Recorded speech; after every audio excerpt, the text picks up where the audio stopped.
La única disidencia, digamos, organizada o visible se producía a través de los periódicos o de los libros o de las publicaciones.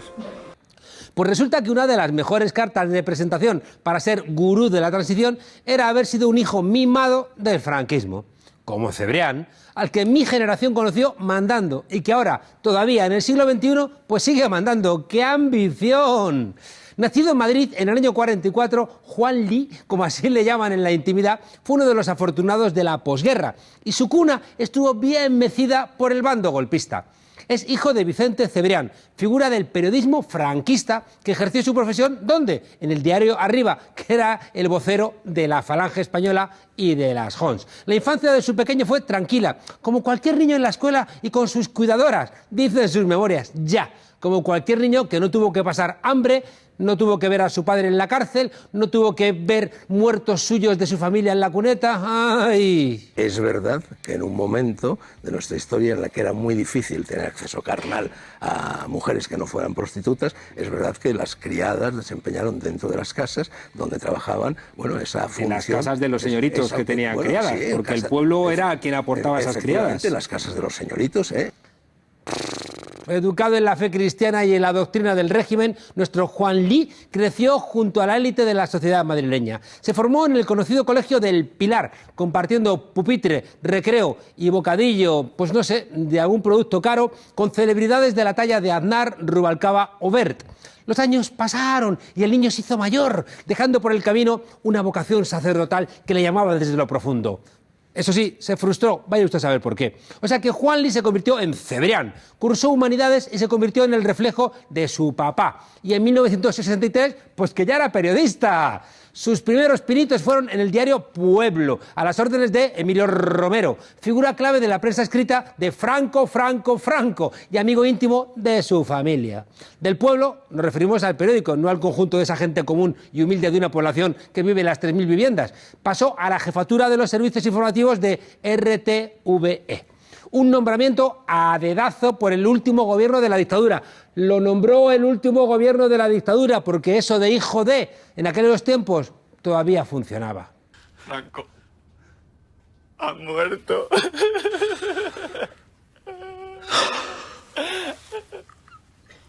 Tan lamentable pérdida no le vino mal a Cebrián. ¡Ay, qué lástima! Porque el verdadero pelotazo de nuestro protagonista vino tras la muerte de su amado caudillo y gracias a Jesús de Polanco, dueño por aquel entonces de la editorial Santillana y persona hábil a la hora de conseguir ayudas públicas para exportar libros. Bueno, a Jesús de Polanco y a don Manuel Fraga Iribarne, la calle es suya.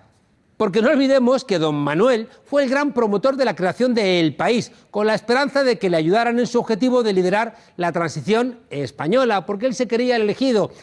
Oficialmente Fraga solo era titular de algunas acciones, pero Vox Populi era que los amigos de Fraga eran los que ocupaban la mayoría del accionariado. Y si Fraga estaba, Fraga decidía. Porque no hay tutelas, ni hay tutía.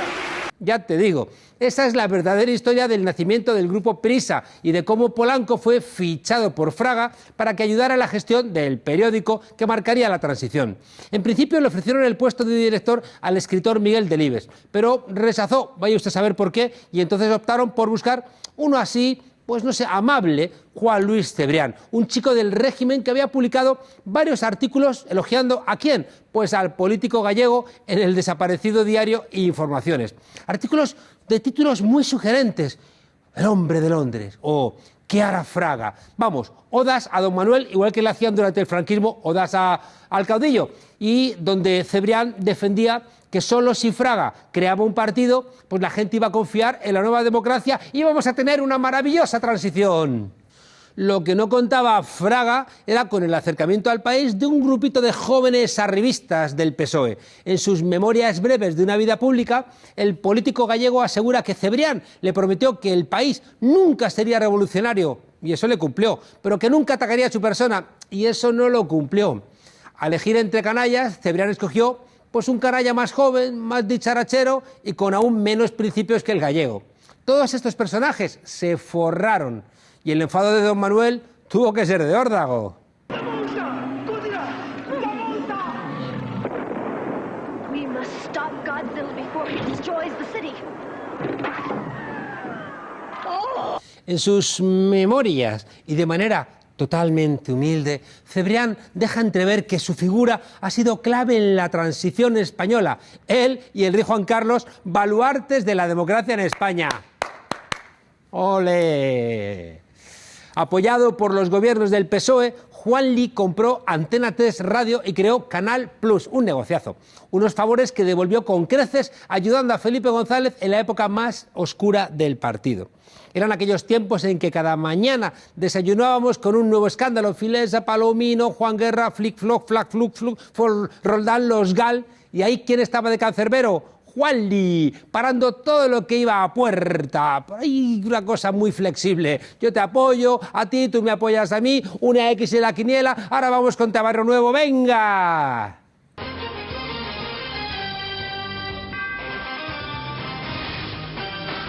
X-Men. La llegada al poder de José María Aznar, hablando catalán en la intimidad, casi consigue acabar con todo. La venganza de Pedro J. Ramírez y de Ansón casi termina con él y con sus colegas entre rejas por apropiación indebida. Un asunto que quisieron zanjar con la ayuda de un juez pues amistoso con esta gente, el juez Gómez de Liaño. Pero la pelea al final la ganó Prisa, en este caso con ayuda de Diego López Garrido. Y Liaño fue condenado por prevaricación. Cuidado con quién te metes. Igual aquello pues terminó emborrachando a Cebrián de éxito. Y la avaricia rompe el saco. Y empezaron negocios ruinosos, acciones desplomadas, OPAs fracasadas.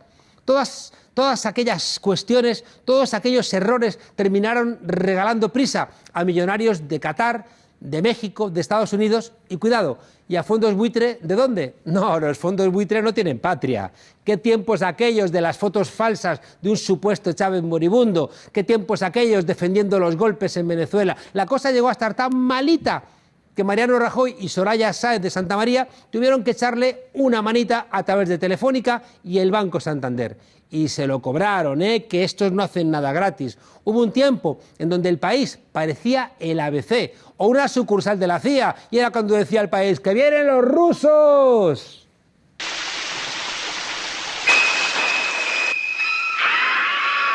Como empresario modelo, tampoco pasará Cebrián a la historia, ni con eso ni con sus novelitas. En el año 2012, y haciendo honor a su estatus de tiburón, despidió a 129 trabajadores con alevosía y nocturnidad, a través de un ERE que comunicó un sábado por correo dándoles las gracias por los servicios prestados y a la mierda. La vaca, dijo, ya no daba más leche a los trabajadores, claro, porque Juanli dejó la vaca en los huesos embolsándose año tras año muchos millones de euros. Ay, mi amigo Juan Cruz, un poeta del sacrificio y amigo de sus amigos, no encontró en aquel momento ningún hueco entre sus columnas para criticar a la empresa o a Cebrián por tamaño cometido. Él, uña y carne con Cebrián, y gracias a su pluma, que ojalá valiera su pistola, siempre se ha librado de los seres. Vázquez Montalbán se quedó en el país porque él era un militante y quizá razones profundas le motivaban. El país era el intelectual colectivo de la democracia. Ay, si no, ¿de qué íbamos a estar abriendo de Cebrián? Por aquella época fueron muchos los acontecimientos que parecían desquiciarle. La llegada de Podemos preocupó sobremanera a Cebrián e intentó con todas sus armas sostener aquel bipartidismo que tanto le había dado. Pedro Sánchez ha sido otra de sus víctimas preferidas y en todo aquel jaleo con Susana se posicionó claramente a favor de la sultana del PSOE. ¿Cómo iba a dejar solo a su compadre de tantos años, Felipe González, con quien tanto había querido? El nivel de manipulación informativa llegó a tales cotas que el propio comité de redacción emitió un comunicado rechazando su postura y pidiendo explicaciones. No sé si mi amigo Juan Cruz lo firmó. Eran tiempos en donde Cebrián bajaba a la redacción a gritar a los trabajadores: el que se mueva no es que no salga en la foto, sino que se va a la mierda. En fin, Felipe y Juanli, vaya par de gemelos. Otro de sus escándalos más sonados fue el que les vinculó con Star Petroleum y los papeles de Panamá. Y echaron a Fernando Berlín de la SER por no plegarse, y también a Ignacio Escolar. No les importó pasar por encima de un país como Sudán del Sur, azotado por la guerra y la pobreza, porque para dar pelotazos da igual el lugar. ¿De verdad no eres consciente de la gravedad de tus crímenes? A donde quiera que vayas hay guerra, ruina y muerte. No somos dioses. Nacemos, vivimos y morimos, igual que los humanos. Tras más de 30 años, su relación con Prisa terminó el año 2018 de una forma quizá un poquito abrupta. Le pusieron las maletas en la puerta, siendo relevado de todos los cargos en la empresa. Según dicen, su salida habría sido uno de los requisitos para que la banca refinanciara la deuda de Prisa hasta 2022. Y en esa ocasión no valieron ni siquiera las llamadas del emérito. Más.